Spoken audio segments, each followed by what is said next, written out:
Hello. Hi. It's me, Joan. Welcome to another edition of Reading with Joan. I am your host, Joan, and I love reading books. And I love reading intercontinental books.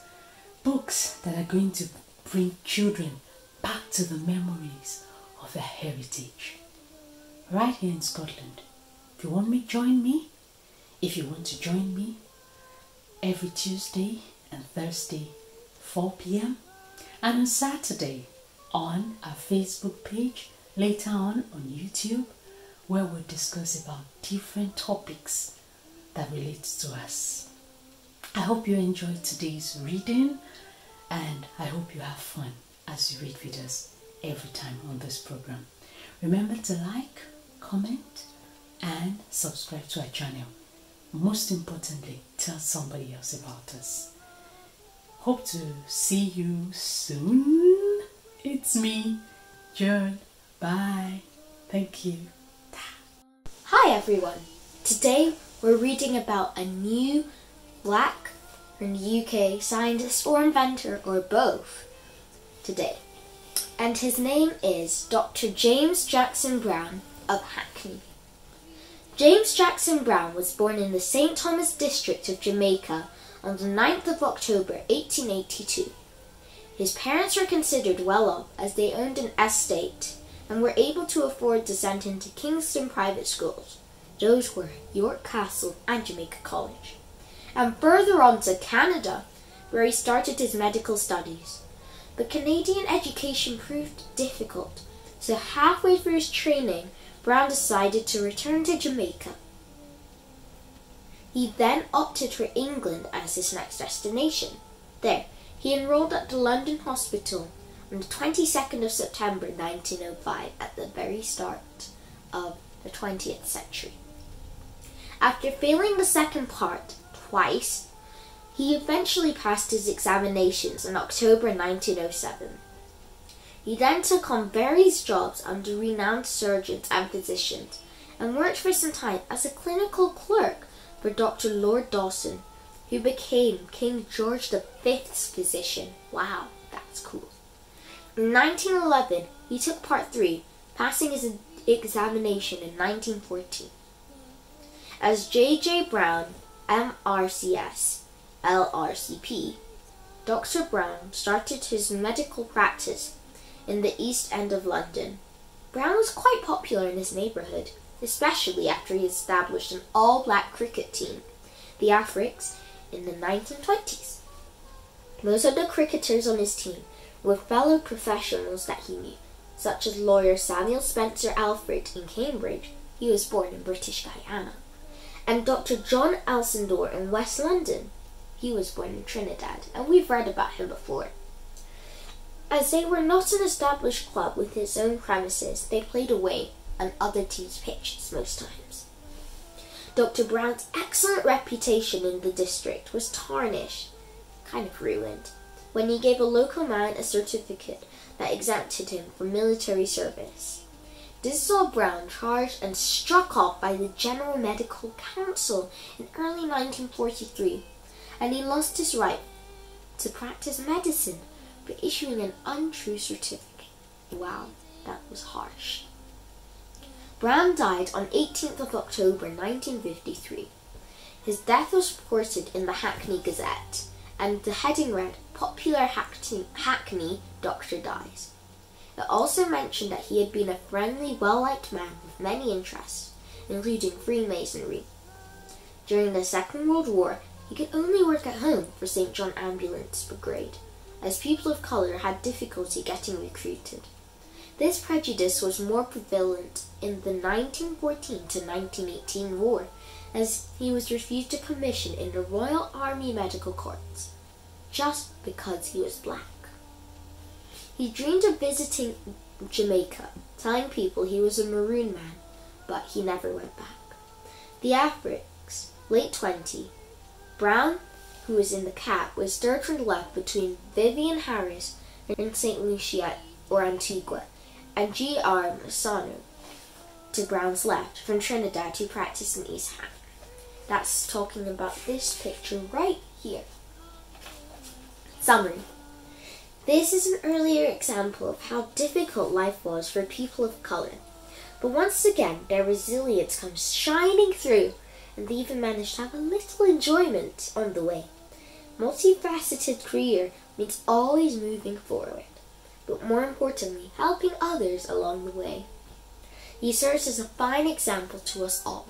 So I learned from Dr. Jackson Brown of Hackney that when you're going on your way to do what you want to achieve in life, it's also a really good idea to help others. And he was a very social man. He started a cricket club, and it was all black, so only black people in the cricket team. And I dare say they were successful too. Thank you for watching. Bye! Hello. Hi. How you doing? It's me again, Joan, from Reading with Joan. I hope you had a lovely time listening to a scientist stroke inventor today. I really love those stories because they encourage me and they encourage each one of us to aim, to be, to dream, to make a difference in the world we live today. We've been reading a wonderful book called Why Leopard Has Spots. And we've read Why Leopard Has Spots. If you've not listened to it, you need to go back to the first video on this series. And today we are reading The Hunger Season. What is happening in the hunger season? Let's read on. Relax, take a cup of juice, crisps, sweets, fruits, chocolate, and let's enjoy the story together. Day after day, it rained. The field and gardens were flooded. There was no more food in the village, and everyone was hungry. It was the hunger season. People went deep into the jungle to search for food, often staying there for 2 or 3 days. Sometimes, even then, they couldn't find anything to eat. Spider was hungry. He went with his friend, Tully, and said, "Let's go hunting together. Maybe we'll find something to eat if we both look. Then we can share what we find." Tully agreed. The next morning, they set out. They walked and walked, but they didn't see anything to eat. Finally, they came to a river. Spider said, "Let's go fishing. Maybe we will catch a nice butter-nosed fish."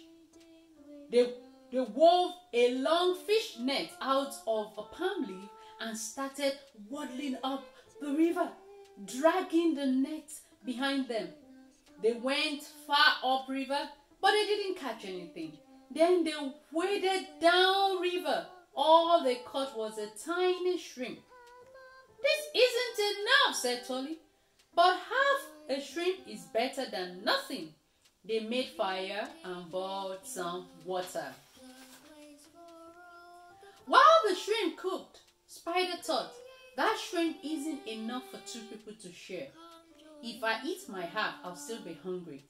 Maybe I can trick Tolu into giving me the next thing we find, which will surely be bigger than the shrimp." "Tolu," he said, "the shrimp is too small for us to share. You can eat the shrimp, I will eat the next thing we find." "All right," Tolu said. Spider was delighted. His plan is working perfectly. Are you sure? Let's find out. Tolu ate the whole shrimp while Spider watched. They looked all day for food, and Spider got hungrier and hungrier. He forgot half a shrimp is better than none. Towards evening, they found a humming nest with 1 tiny egg.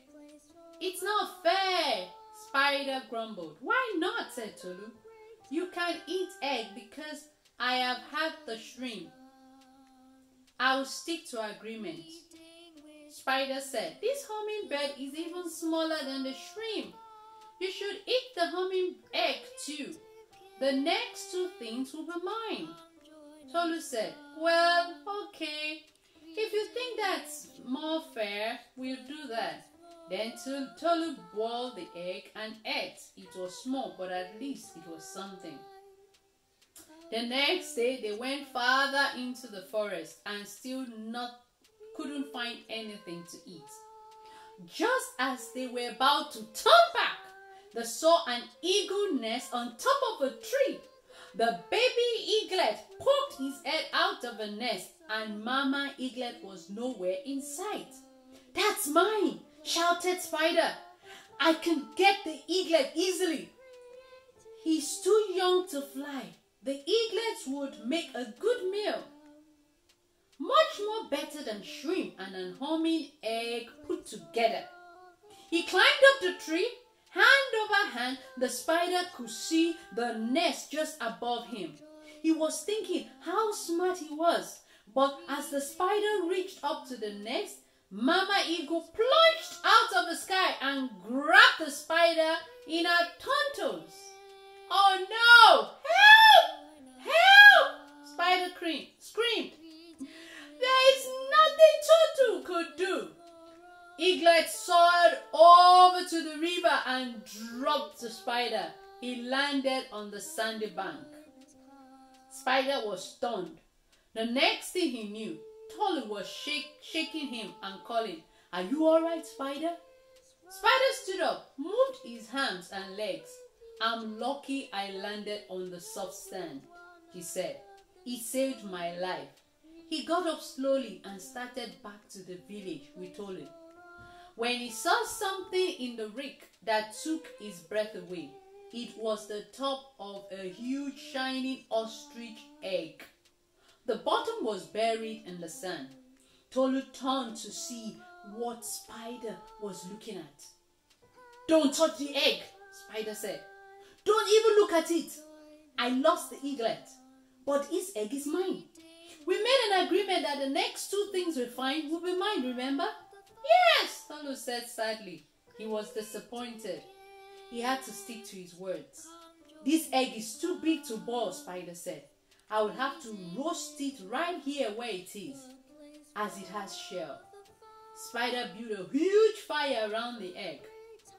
Spider told Tolu, "This egg is all mine. Go far away from where you can't even smell it. I want to eat it all by myself." So Tolu walked far off and sat down by himself. After a while, the spider said, "I guess my egg is ready now." He let the fire down and the egg cooled off. He found a sharp rock he could use to break the egg. Tolu heard a loud crack sound. Spider shouted, "Oh no! What happened, Spider?" Tolu called out. Isn't it done yet?" "Look!" Spider cried. Tolu came running. The eggshell was empty.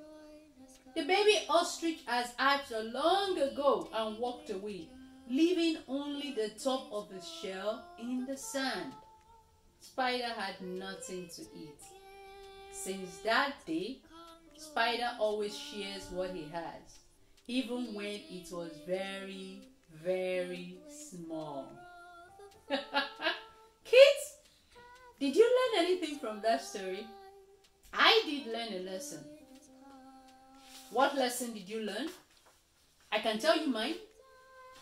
I learned a lesson that you should learn to share no matter how small you have, because out of greed you might want more and more and more, and sometimes having more doesn't make you feel better. Having the bigger thing doesn't make you feel better. The heart that learns to share is the heart that is satisfied. Spider learned the hard way. Kids, learn to share what you have, because it doesn't have to be big. All that is important is the heart that gives it away.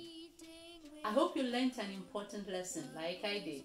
I will learn to share everything with you. And I'm going to share my next story. Make sure you're here on Thursday, 4 p.m. while we share another story from the book Why leopard has spots. And until then, kids, learn to share. Bye. See you next time. Bye-bye.